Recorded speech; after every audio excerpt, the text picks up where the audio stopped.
And it's my birthday week, y'all. This Friday, I will be the big 60. And I was like, I was sitting and I was reflecting on my life and the things I've been through, the people I've lost, the decisions I've had to make, good and bad. The people that have helped me along the way. Just some of my valid moments when I didn't know how I was going to, get out of certain situations.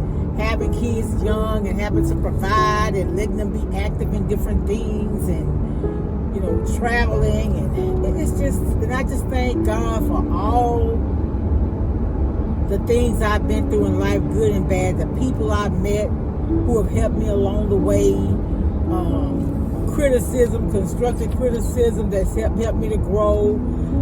I will do this way. You may not want to do it that way. I respect and I appreciate any and everybody who saw me on the road to destruction and said, hey, it's a better way to do that.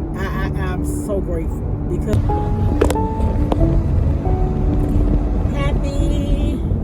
that's my son, y'all. Happy Wednesday. Yeah, I left work early today, so my son had a dentist appointment, so I took him. Y'all know he don't drive. He's very self-sufficient, but he don't drive yet. And that's okay. Like I told him, like Reverend Dr. Dale Bronner Jr., I think he said, just because you don't have some things, he said the Lord told him to tell the devil, I don't have it yet. Doesn't mean I'm not going to get it. I just don't have it yet. And I love that. Those 3 letters are powerful. Yeah. I just shared that with a coworker today. Yeah. Anyway, y'all, I just wanted to come on here real quick. So, y'all know I told y'all about the browser I use is, what is it? Internet Explorer? Oh, Edge. Microsoft Edge. And so, I like it because when you open up your internet, you have all this different information. And I got a lot of stuff to share with y'all when I don't have the appropriate time now, so I try to do a little bit here and there. So, when I come on, I try to leave you with something. Something that I've learned that I think that could be useful to you. I try to share it.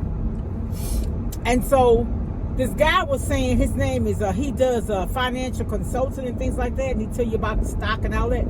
His name is Richard, Fain. He was talking about you got 2 type of people. Those who pour into you.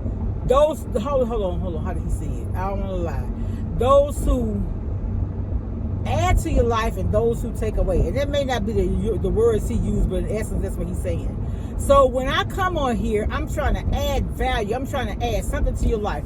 I'm telling you something about your health, something about how you can save money, something. And the only thing I want is for you. I ain't asking for the money, but y'all, let me tell y'all what happened. I haven't probably, well, by the time you see this video, you'll have seen a video when I was talking about the begging, and it's just beginning to be redundant here on all forms of social media. YouTube, honestly, is the only social, y'all, I still talk like I got that gap. The only social media that I actually use.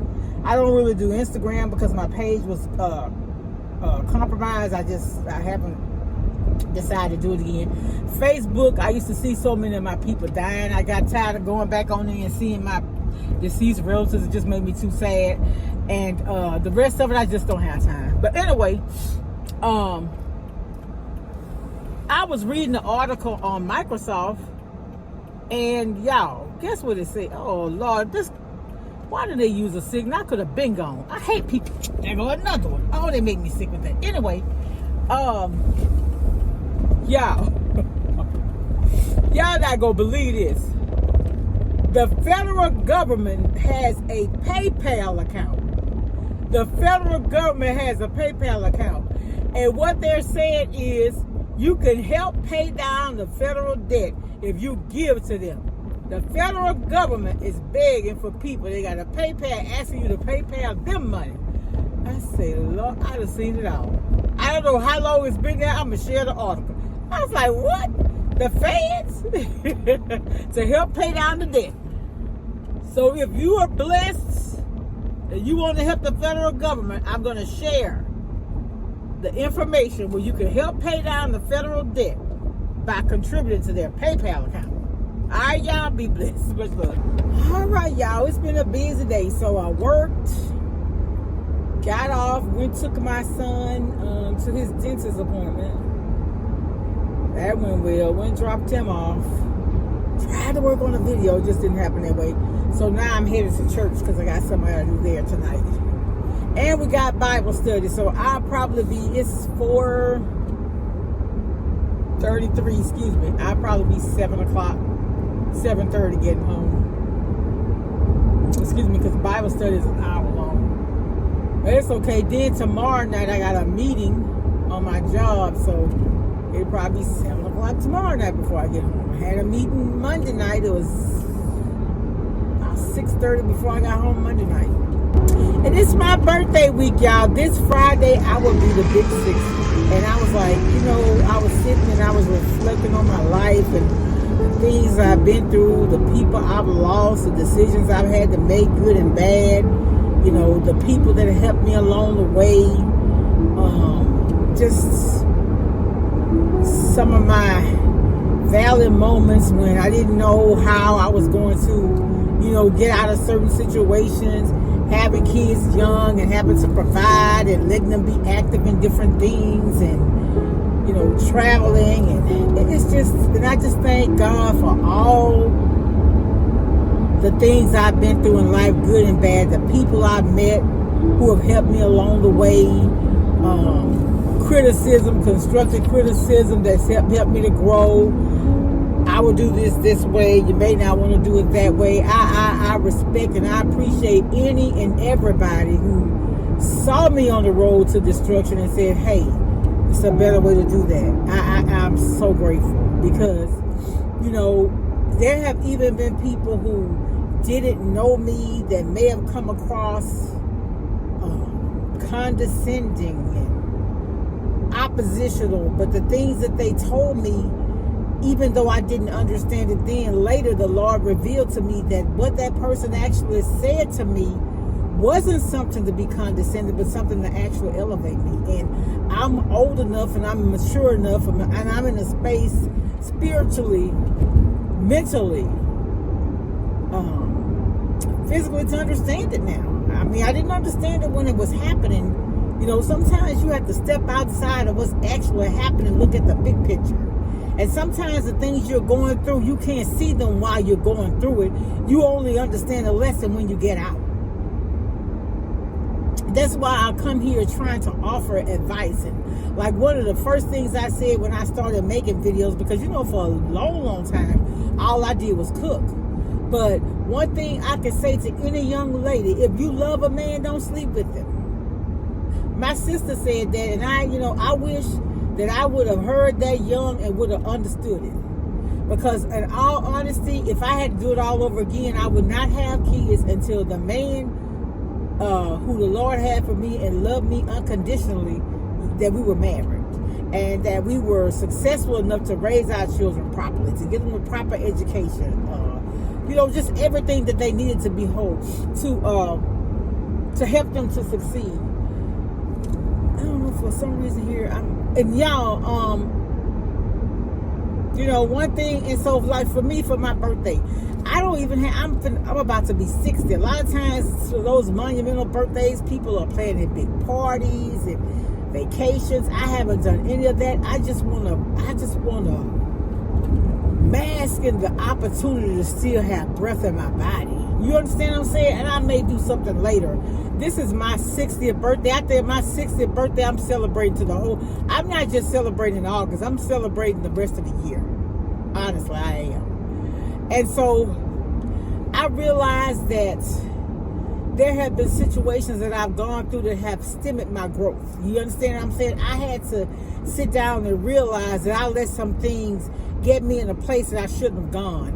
I relied heavily. I'm telling y'all, I remember it was the spring. It was getting ready to be the fall semester of 19, my sophomore year at Grambling. I wasn't able to go back to college. I didn't go back. I'm just going to keep it real because I was getting ready to have my second child. Yeah. So I couldn't go back. We went back. I think school started. Excuse me. School started that the 1 week, and I had her the next. I think that's how that worked. No.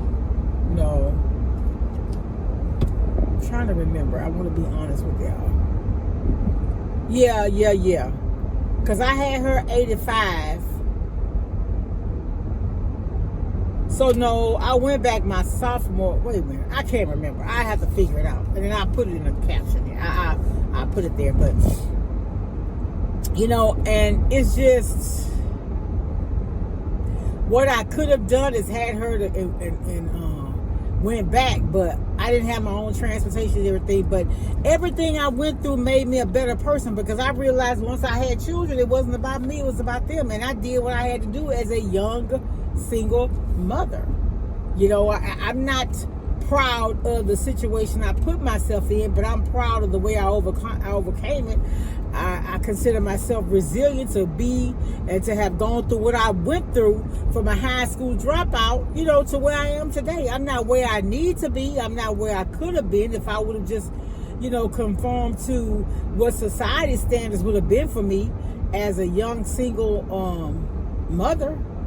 But, you know, like I said, some of the things I went through actually catapulted me to want to be a success. Like, for instance, you remember when that Space Shuttle Challenger, what did it do? Did it crash? Did it explode? Blow? Whatever I'm going to put that there too. But that day, it was January of 1986, and I had taken that day, my daughter had an appointment for WIC, y'all. And... now, listen to me. I'm young, single. I'm working. At that time, I was doing part-time work as a substitute teacher. And I can't remember what the pay was back then. It wasn't a whole lot, but that's what I was doing. But at that time, I was still living in my mom's house. But anyway, y'all, what happened was I spent the whole day there.